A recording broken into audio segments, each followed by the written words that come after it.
Tá gravando? Eita. Aí, tá, beleza.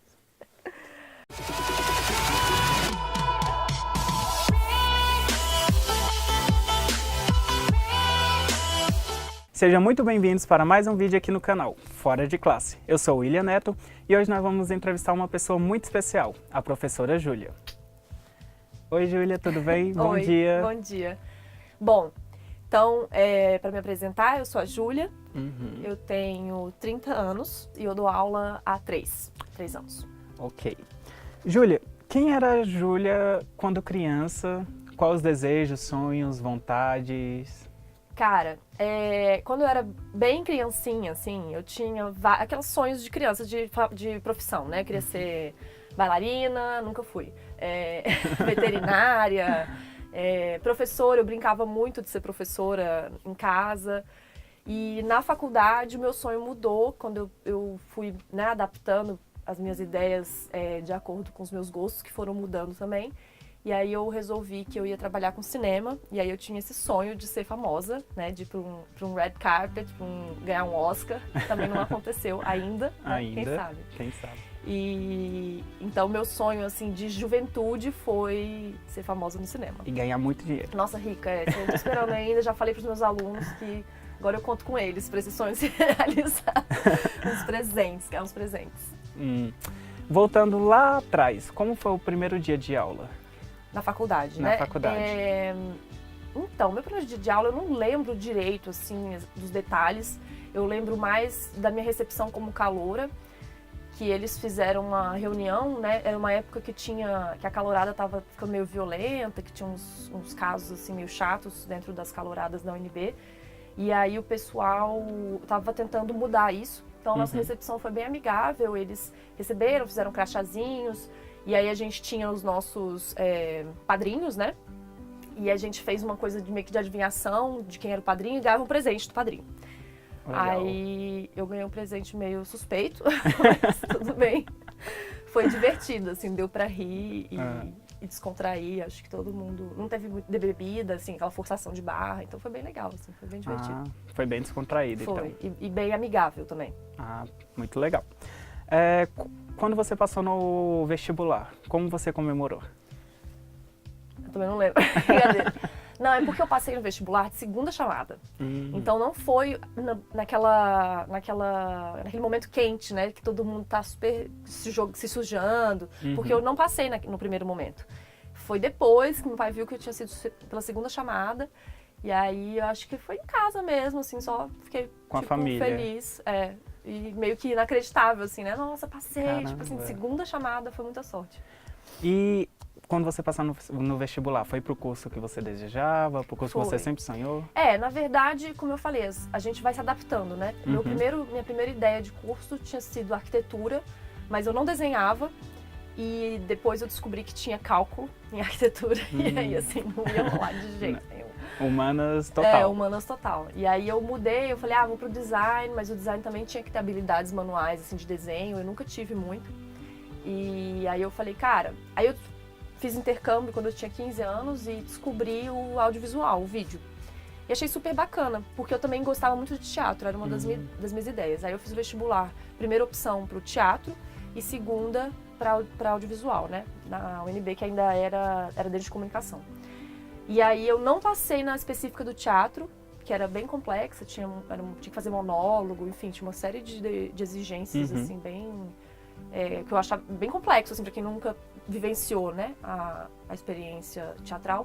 E não passei na específica e acabei sendo chamada de segunda chamada para comunicação audiovisual. Então eu passei no vestibular para isso. Legal. E aí era uma coisa que eu gostava, então foi ótimo. Uniu o A útil ao vida também agradável. me ajudou, assim, na escolha. Total. Legal. Na época da faculdade, os crushes, como é que era?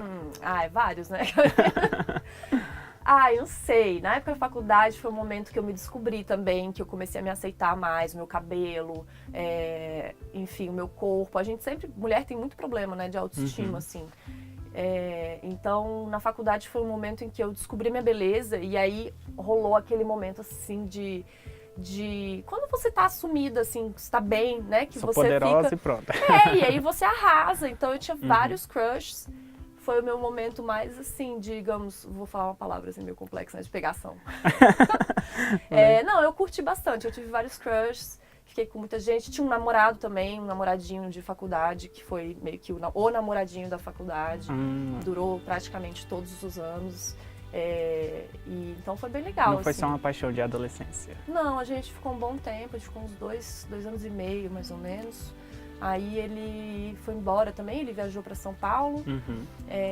Todos os meus colegas de faculdade foram para São Paulo, na verdade, impressionante. Então, mas foi bom, assim, eu consegui curtir tanto a parte do namoro, de ter uma pessoa legal, como a parte da curtição também, que rolou em alguns momentos antes do namoro. Depois também eu tive esse momento para aproveitar também. Fase de solteira. Já teve algum crush em algum professor? Nossa, já, tem até hoje. Cadê? Um maravilhoso, Pedro Russi, quem for da UNB conhece, na comunicação. É impossível não ter um crush nele, ele é incrível. Se você dá o UNB, já sabe. pega o Insta. Cara, Pedro Russi. Eu nem sei se ele tem, ele é tão, assim, alternativo. Agora eu sei que ele tá fora fazendo o pós-doutorado dele.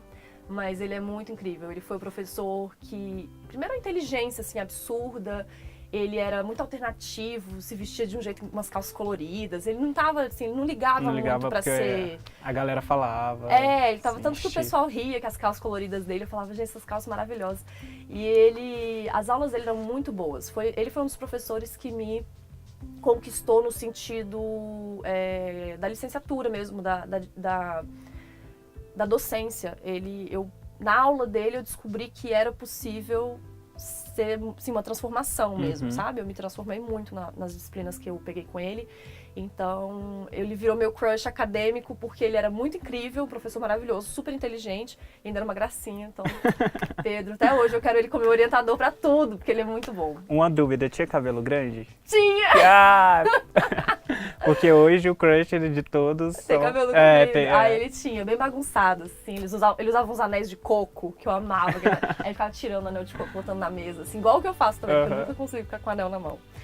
Então, mas ele, assim, não só pela beleza, mas também pela inteligência e pelo relacionamento dele com a profissão e com os alunos, que foi o que me deixou mais impressionado. Que foi isso, assim, eu falei, cara, eu preciso disso na minha vida. Se eu for um dia professora, eu vou ser assim, eu quero levar isso pra mim, sabe? Espelhou nele, então.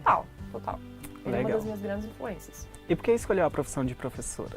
Então, a vida vai moldando um pouco a gente também, eu não vou falar assim, não foi meu sonho de, apesar de ser criancinha, eu brincar de dar aula, né, botava os bichinhos pra ouvir minhas aulas, não era assim, uma carreira desde o início, né, porque eu tive esses momentos de querer ser famosa, de querer fazer um filme, ficar famosa, enfim. Então, eu não comecei direto na docência, eu saí da universidade, fui passar no concurso, fui trabalhar com televisão, depois fui trabalhar com assessoria, enfim. E aí você vai entrando nos lugares, vai descobrindo o que funciona, o que não funciona, as coisas boas e as coisas ruins de cada ambiente de trabalho. E aí eu não fui me encontrando nesses lugares, não me encontrei na TV, não me encontrei no cinema também, achei que o cinema aqui em Brasília é muito cruel, você trabalha muito e ganha muito pouco.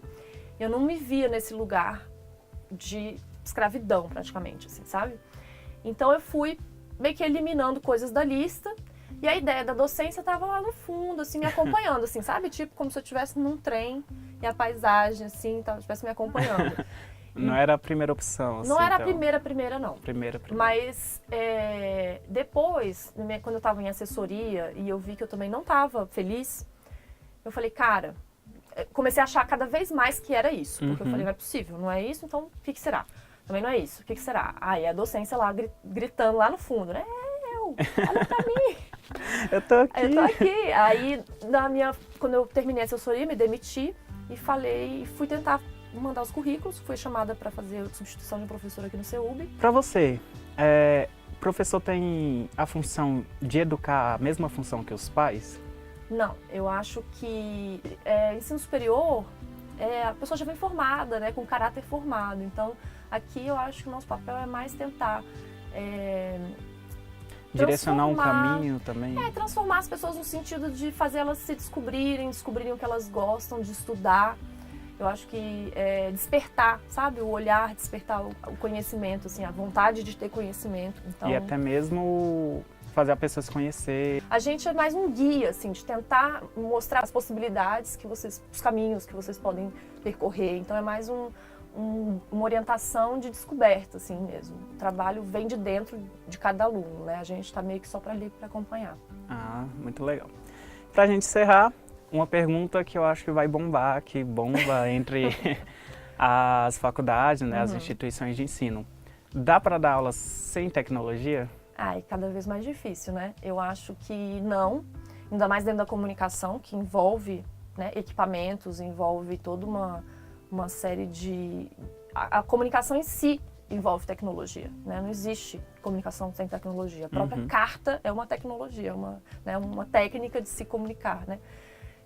Então eu acho cada vez mais difícil, assim. E aí a gente tem que se adaptar também, ver como que a gente pode... Se a disciplina não é uma disciplina que envolve tanto equipamentos ou formas mais modernas, assim, a gente tem que tentar trazer um pouquinho disso para dentro de sala de aula, porque senão também as gerações começam a não se identificar tanto, né, com a sala de aula. Fica um conteúdo monótono, chato? Porque eu acho que, não sei nem se chega a ser questão do conteúdo, eu acho que é uma questão de identificação com a forma de passar esse conteúdo, sabe? Se você sabe se comunicar com um aluno, porque as gerações são diferentes, né? Da minha geração, e eu sou nova, para a sua já tem uma distância, né? Então eu acho que a gente tem que entender como essas gerações que estão vindo funcionam para tentar chegar mais perto delas, cativá-las de uma maneira mais eficiente. E elas nascem com o iPad na mão, né? A criança daqui a pouco já vai vir do útero no iPhone. Né? Com Facebook, Twitter, tudo pronto, exato. Não, elas já vem, né? Que elas já nascem com a mãe, criou já a página dela lá. A página. Mas eu acho que... Então a gente tem que se adaptar um pouco. Assim, lógico que isso é um processo, né? Não é imediato. E também é difícil cobrar, por exemplo, de professores mais velhos que não tiveram essa carga tecnológica na criação deles, é muito mais difícil cobrar isso deles do que de mim, por exemplo, que também tenho Facebook, já tive Orkut, tive todas as redes sociais, todas as mídias, enfim. Mas Acaba eu acho sendo um desafio. Eu acho que a gente tem que tentar se adaptar aos poucos, no nível que der, né, para quanto mais o tempo for passando e as novas crianças forem chegando, né, elas vão vir cada vez mais treinadas e a gente vai ter que lidar com isso. Se aperfeiçoando. Então esse foi o vídeo de hoje, galera. Muito obrigado. Obrigado, Júlia, pela presença. Valeu. E vamos ficando por aqui.